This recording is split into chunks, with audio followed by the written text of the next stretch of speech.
जय हिंद दोस्तों। जैसे कि आप सभी को पता है कि बिहार पुलिस में हिंदी के 10 क्वेश्चन पूछे जाते हैं। तो मैं आज आपके लिए बिहार पुलिस के 30 क्वेश्चन लेकर आया हूँ हिंदी के, जो बार बार पूछे जाते हैं। चलो वीडियो स्टार्ट करते हैं। अपना पहला क्वेश्चन है कि भारत की प्राचीन भाषा कौन सी है? संस्कृत है या हिंदी है या उर्दू है या बंगाली है? ऑप्शन रहेगा ए, भारत की प्राचीन भाषा है संस्कृत। अपना अगला क्वेश्चन है, भारत का शेक्सपियर किस व्यक्ति को कहा जाता है? महात्मा गांधी को या तुलसीदास जी को या कालिदास जी को या महर्षि वाल्मीकि जी को? ऑप्शन रहेगा सी, भारत का शेक्सपियर कालिदास जी को कहा जाता है। अपना अगला क्वेश्चन है, हिंदी में कितने प्रकार के स्वर होते हैं? 18 प्रकार के होते हैं या 21 प्रकार के या 14 प्रकार के या 11 प्रकार के? ऑप्शन रहेगा डी, हिंदी में टोटल 11 प्रकार के स्वर होते हैं।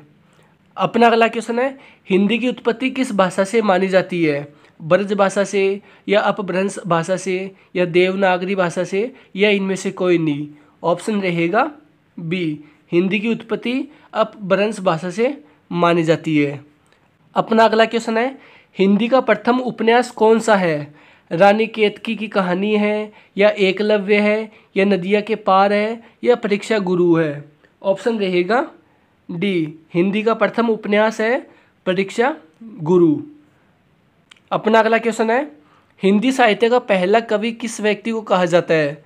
सरहप्पा को या अमीर खुसरो को या तुलसीदास जी को या महावीर स्वामी को? ऑप्शन रहेगा ए, हिंदी साहित्य का पहला कवि सरहप्पा जी को माना जाता है। अपना अगला क्वेश्चन है, हिंदी की पहली कहानी कौन सी मानी जाती है? उर्वशी है या कामिनी है या जीव जंतु है या रानी केतकी की कहानी है? ऑप्शन रहेगा डी, हिंदी की पहली कहानी रानी केतकी की कहानी को मानी जाती है। अपना अगला क्वेश्चन है, हिंदी भाषा की लिपि क्या है? उर्दू है या फारसी है या देवनागरी है या मलयालम है? ऑप्शन रहेगा सी, हिंदी भाषा की लिपि है देवनागरी लिपि। अपना अगला क्वेश्चन है, किस व्यक्ति को भारतीय साहित्य का भीष्म पितामह कहा जाता है? जयशंकर प्रसाद को या आचार्य रामचंद्र शुक्ला को या महर्षि वाल्मीकि जी को या हजारी प्रसाद द्विवेदी को? ऑप्शन रहेगा बी, भारतीय साहित्य का भीष्म पितामह आचार्य रामचंद्र शुक्ला को कहा जाता है। अपना अगला क्वेश्चन है, हिंदी साहित्य का छायावाद किस युग से संबंधित है? मध्यकाल से है या आधुनिक काल से है या भविष्य काल से है या भक्ति काल से है? ऑप्शन रहेगा बी, हिंदी साहित्य का छायावाद आधुनिक काल से संबंधित है। अपना अगला क्वेश्चन है, भाषा और बोली में मुख्य अंतर क्या है? ऑप्शन रहेगा सी, भाषा लिखित होती है और बोली मौखिक। अपना अगला क्वेश्चन है, हिंदी साहित्य के काव्य की आत्मा किसे कहा जाता है? रस को कहा जाता है या अलंकार को या छंद अलंकार को या उपमा को? ऑप्शन रहेगा ए, हिंदी साहित्य के काव्य की आत्मा रस को कहा जाता है। अपना अगला क्वेश्चन है, गोदाम पुस्तक के लेखक कौन है? मनोहर कुमार उपाध्याय है या राम प्रसाद बिस्मिल है या हजारी प्रसाद द्विवेदी है या मुंशी प्रेमचंद जी है? ऑप्शन रहेगा डी, गोदाम पुस्तक के लेखक है मुंशी प्रेमचंद जी। अपना अगला क्वेश्चन है, निम्न में से कौन हिंदी भाषा का प्रमुख उपभाषा नहीं है? भोजपुरी नहीं है या ब्रज नहीं है या अवधी या फारसी? ऑप्शन रहेगा डी, फारसी हिंदी भाषा की प्रमुख उपभाषा नहीं है। अपना अगला क्वेश्चन है, रामविलास शर्मा किस विधा से जुड़े हुए हैं? आलोचना से या कविता से या नाटक से या साहित्य से? ऑप्शन रहेगा ए, रामविलास शर्मा जी आलोचना से जुड़े हुए हैं। अपना अगला क्वेश्चन है, वीर रस के प्रमुख कवि कौन है? मनोज कुमार वर्मा है या रामधारी सिंह दिनकर जी है या प्रेम बिहारी है या नाथुराम गोडसे है? ऑप्शन रहेगा बी, वीर रस के प्रमुख कवि है रामधारी सिंह दिनकर जी। अपना अगला क्वेश्चन है, हिंदी का पहला नाटक कौन सा है? उर्वशी है या देवकी है या पद्मा है या नहुस है? ऑप्शन रहेगा डी, हिंदी का पहला नाटक है नहुस। अपना अगला क्वेश्चन है, चिंतामणि के रचयिता कौन है? रामचंद्र शुक्ला जी है, या महावीर स्वामी जी है, या आचार्य गणानंद है, या राम मनोहर लोहिया है। ऑप्शन रहेगा ए, चिंतामणि के रचयिता है रामचंद्र शुक्ला जी। अपना अगला क्वेश्चन है, भक्ति आंदोलन का प्रमुख उद्देश्य क्या था? ईश्वरीय भक्ति था, या साहित्य प्रचार, या देश सेवा है, या सामाजिक सुधार है।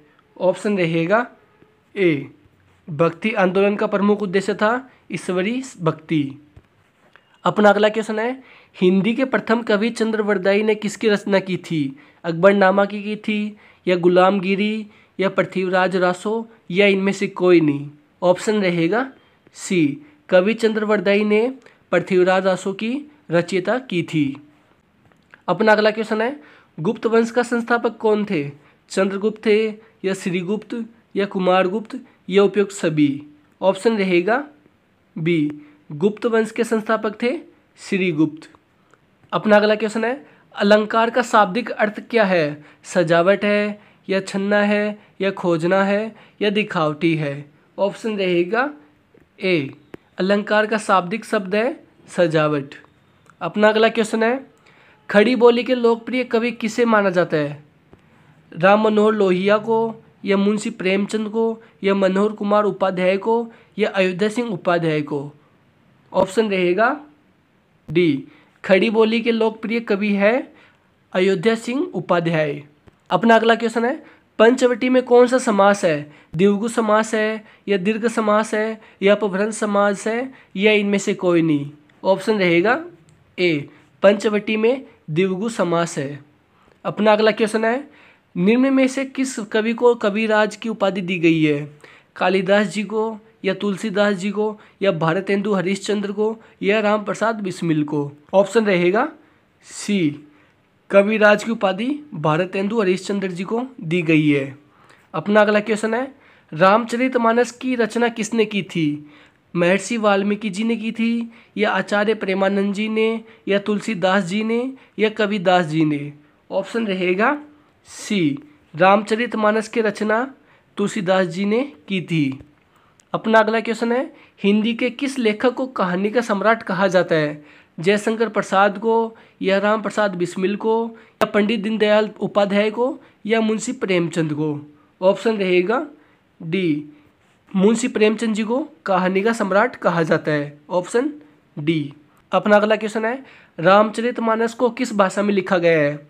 संस्कृत में, या अवधी भाषा में, या मलयालम भाषा में, या हिंदी भाषा में। ऑप्शन रहेगा बी, रामचरितमानस को अवधी भाषा में लिखा गया है। अपना क्वेश्चन अपना, निम्नलिखित में से कविता शब्द किस भाषा से लिया गया है? हिंदी भाषा से, या फारसी भाषा से, या तेलुगु भाषा से, या संस्कृत भाषा से। ऑप्शन रहेगा डी, कविता शब्द संस्कृत भाषा से लिया गया है। नेक्स्ट और लास्ट क्वेश्चन अपना, हिंदी वर्णमाला में कुल अक्षरों की संख्या कितनी होती है? 52 होती है, या 45 होती है, या 23 होती है, या 56 होती है। ऑप्शन रहेगा ए, हिंदी वर्णमाला में कुल अक्षरों की संख्या होती है 52। और दोस्तों, आज आपके 30 में से कितने क्वेश्चन राइट रहे ये कमेंट बॉक्स में बताइएगा, और वीडियो अच्छा लगा हो तो लाइक करो और चैनल को सब्सक्राइब करो। Thank you so much.